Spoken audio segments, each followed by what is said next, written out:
Welcome back. President Trump recently expressed interest in pardoning military members who had been accused of convicted of war crimes, including a Navy SEAL and an Army Beret, as soon as today, leading to a lot of criticism from current and retired military brass about the potential effect on deployed troops and also enemy combatants.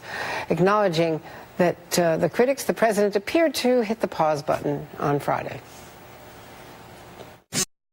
These soldiers are people that have fought hard, long. You know, we teach them how to be great fighters, and then when they fight, sometimes they get really treated very unfairly. So we're going to take a look at it. I haven't done anything yet. I haven't made any decisions. There's 2 or 3 of them right now. It's a little bit controversial. It's very possible that I'll let the trials go on and I'll make my decision after the trial. Joining me now is retired 4-star Army General Barry McCaffrey, NBC News military analyst, and Marine Corps veteran Lindsey Rodman, the Director of Communications and Legal Strategy for IAVA, the Iraq and Afghanistan Veterans of America. Welcome both on this Memorial Day. General McCaffrey, first to you, the President is signaling there that he may not preemptively pardon them before conviction.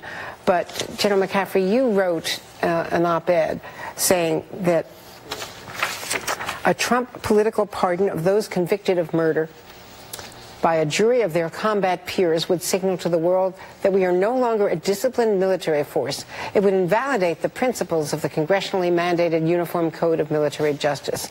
Tell me why you wrote that. You know, Andrea, in the back of my mind, I always think that the White House ought to always have an Army Sergeant Major on speed dial when they make decisions like this.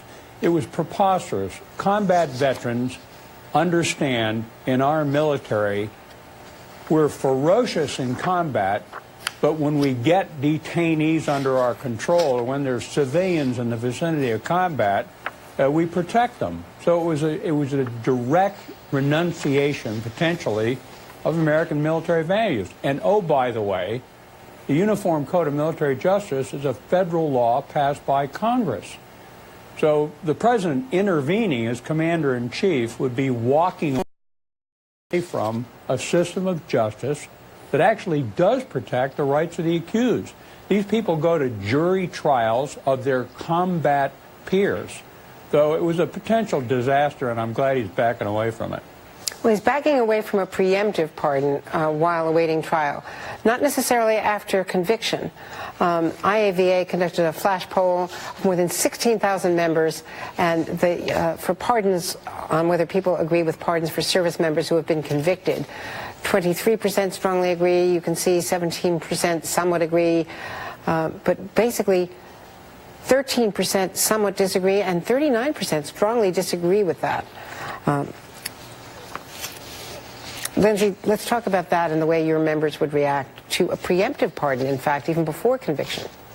That's right. We polled our members both to find out how they felt about preemptive pardons before conviction and then after conviction. And as you can see from those results, a majority of our members, 52%, do not agree with the president pardoning people at that point.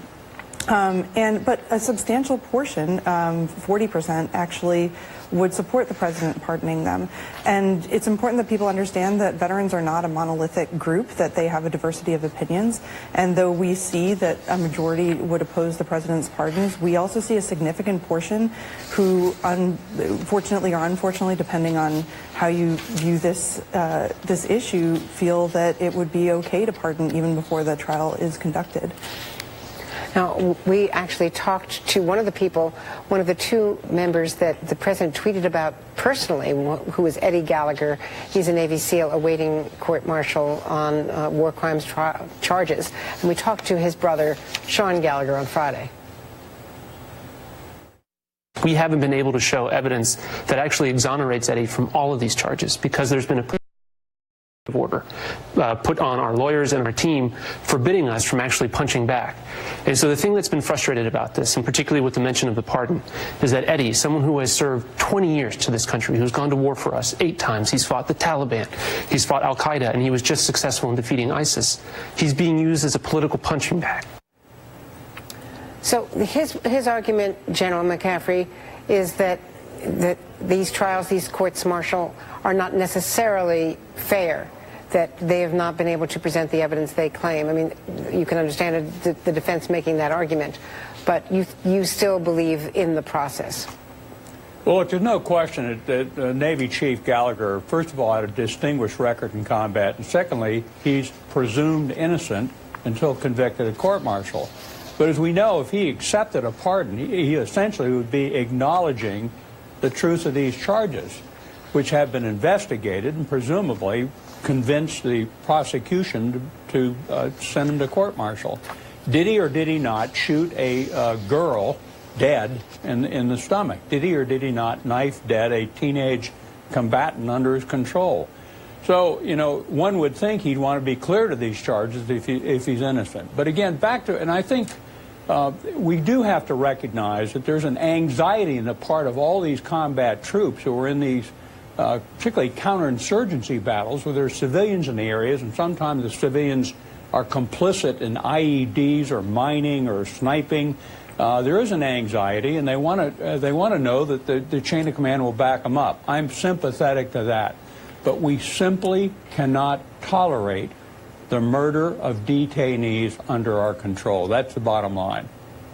And we're going to have to leave it there. General Barry McCaffrey, Lindsey Rodman, thank you both so much on this special day once a year to remind everyone that we be every day honoring our service.